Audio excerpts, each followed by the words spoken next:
kelompok 5 akan presentasikan tentang hasil analisis ejaan yang disempurnakan pada tes pengendalian mutu semester genap mata pelajaran Pendidikan Agama Islam dan Budi Pekerti kelas 7 Sekolah Menengah Pertama Negeri 9 Tempunak tahun ajaran 2022 dan 2023. Anggota kelompok. Kelompok kami terdiri dari 5 orang. Yang pertama Retno Mintarsih, yang kedua Iha Hilmi Nihayah, yang ketiga Fitri Suhartini, yang keempat Waliani, yang kelima Elisa Handayani. Perkenalkan, nama saya Retno Mintarsih dengan NIM 2311019537.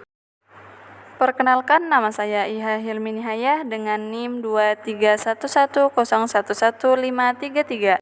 Perkenalkan, nama saya Fitri Suhartini dengan NIM 2311011542. Perkenalkan, nama saya Waliani dengan NIM 2311011540. Perkenalkan, nama saya Elisa Handayani dengan NIM 2311011528.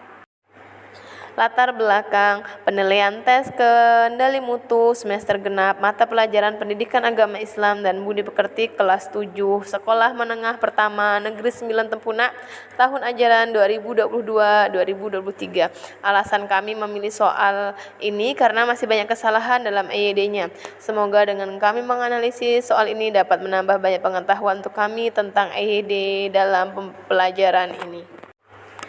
EYD adalah ejaan yang disempurnakan, pedoman ejaan bahasa Indonesia yang telah diberlakukan sejak tahun 1972. Namun, pada tahun 26 November 2015, eksistensi EYD sudah digantikan dengan Pedoman Umum Ejaan Bahasa Indonesia atau PUEBI, sesuai dengan Permendikbud RI nomor 50 tahun 2015 tentang Pedoman Umum Ejaan Bahasa Indonesia. Selanjutnya adalah rumusan masalah.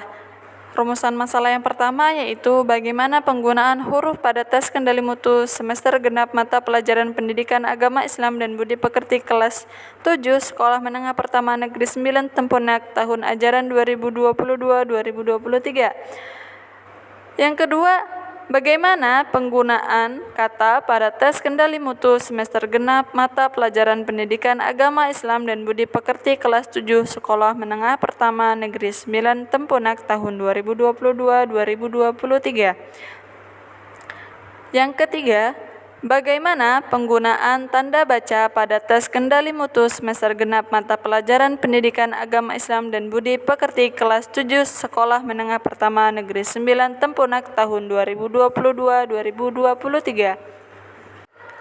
Tujuan dari analisis ini yaitu yang pertama, mendeskripsikan huruf pada tes kendali mutu semester genap mata pelajaran Pendidikan Agama Islam dan Budi Pekerti kelas 7 Sekolah Menengah Pertama Negeri 9 Tempunak tahun ajaran 2022-2023. Kedua, mendeskripsikan penulisan kata pada tes kendali mutu semester genap mata pelajaran Pendidikan Agama Islam dan Budi Pekerti kelas 7 Sekolah Menengah Pertama Negeri 9 Tempunak tahun ajaran 2022-2023. Tujuan yang ketiga, mendeskripsikan penggunaan tanda baca pada tes kendali mutu semester genap mata pelajaran Pendidikan Agama Islam dan Budi Pekerti kelas 7 Sekolah Menengah Pertama Negeri 9 Tempunak tahun ajaran 2022-2023. Kajian teori.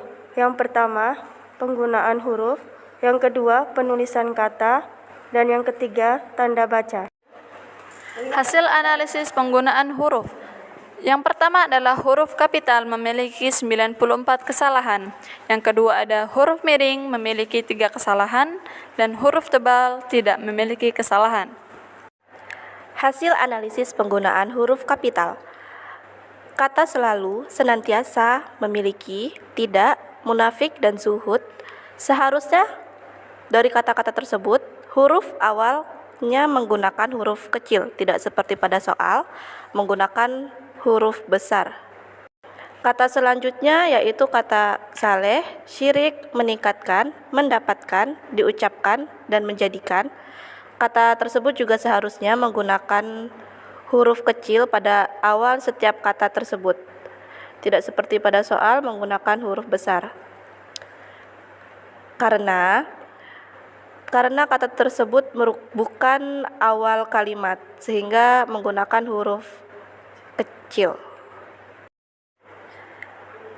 Kesalahan selanjutnya pada hasil analisis penggunaan huruf kapital yaitu pada kata diamalkan, keyakinan, diyakini, menjadikan, meningkatkan, dan kata malaikat sama seperti sebelumnya. Kesalahannya pada huruf awalnya seharusnya menggunakan huruf kecil karena bukan awal kalimat. Kesalahannya selanjutnya pada kata mendapatkan, menjadi, mencatat, mencabut, menyampaikan perkataan. Juga masih sama, kesalahannya pada huruf awal seharusnya menggunakan huruf kecil bukan huruf kapital karena bukan awal kalimat. Selanjutnya, kesalahan terletak pada kata subuh, zuhur, asar, maghrib, dan isya. Seharusnya huruf di depan menggunakan huruf kapital karena merupakan nama sholat. Selanjutnya, kata Jumat juga salah karena menggunakan huruf kecil. Seharusnya menggunakan huruf kapital karena merupakan nama hari. Selanjutnya, kata Ansor dan Muhajirin salah karena menggunakan huruf kecil. Seharusnya menggunakan huruf kapital di awal kalimat karena merupakan nama kaum. Selanjutnya, kata Madinah juga salah karena di depan menggunakan huruf kecil dan seharusnya menggunakan huruf kapital karena merupakan nama tempat. Selanjutnya yaitu hasil analisis penggunaan huruf miring. Yang pertama adalah kata qanaah. Kata qanaah seharusnya menggunakan huruf miring karena qanaah adalah kata asing. Yang kedua adalah kecuali. Kecuali harus menggunakan huruf miring karena merupakan penegasan. Yang ketiga yaitu sholawat. Kata sholawat juga harus menggunakan huruf miring karena sholawat adalah kata tidak baku dan juga kata asing. Kemudian hasil analisis penulisan gabungan kata. Di sini terdapat khulafaur rasyidin dan orang tua. Kata khulafaur rasyidin seharusnya tidak dipisah. Yang kedua adalah kata orang tua juga seharusnya tidak dipisah. Hasil analisis penulisan tanda baca. Yang pertama ada elipsis, apostrof, dan tanda hubung. Elipsis memiliki 2 kesalahan, apostrof memiliki 3 kesalahan, dan tanda hubung memiliki 1 kesalahan. Yang pertama hasil analisis penulisan tanda baca elipsis. Contoh 1.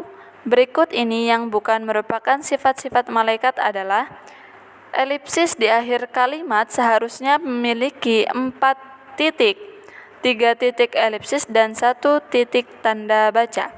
Yang contoh kedua ada khulafaur rasyidin, artinya pemimpin yang mendapatkan titik dari Allah Subhanahu wa taala. Elipsis di tengah-tengah kalimat adalah 3 titik. Kemudian hasil analisis penulisan tanda apostrof. Yang pertama ada berdoa, rokaat, dan doa.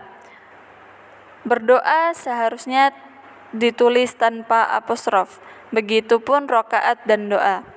Kemudian hasil analisis penulisan tanda hubung, yaitu rasulnya. Rasulnya setelah rasul harus ada tanda hubung kemudian dilanjutkan dengannya. Kesimpulan, penggunaan huruf kapital. Kesalahan terletak pada penggunaan huruf kapital, terdapat 94 kesalahan dan huruf miring 3 kesalahan. Penulisan kata. Kesalahan terletak pada tanda baca elipsis, terdapat 2 kesalahan, tanda baca apostrof 3 kesalahan, tanda hubung 1 kesalahan. Penggunaan tanda baca. Kesalahan pada gabungan kata, terdapat 2 kesalahan. Saran. Bagi seorang guru, seharusnya bisa lebih teliti lagi dalam menulis soal ulangan agar murid bisa mengetahui penulisan soal yang benar. Pada akhir penulisan soal, seharusnya guru memeriksa kembali soal yang telah dibuat guru, juga harus belajar tentang ejaan yang disempurnakan dalam penulisan soal. Hal tersebut dilakukan agar soal yang telah dibuat dapat sesuai dengan kaidah ejaan yang disempurnakan yang telah ditentukan. Demikian presentasi dari kami. Wallahul muwaffiq ila aqwamit thoriq. Wassalamualaikum warahmatullahi wabarakatuh.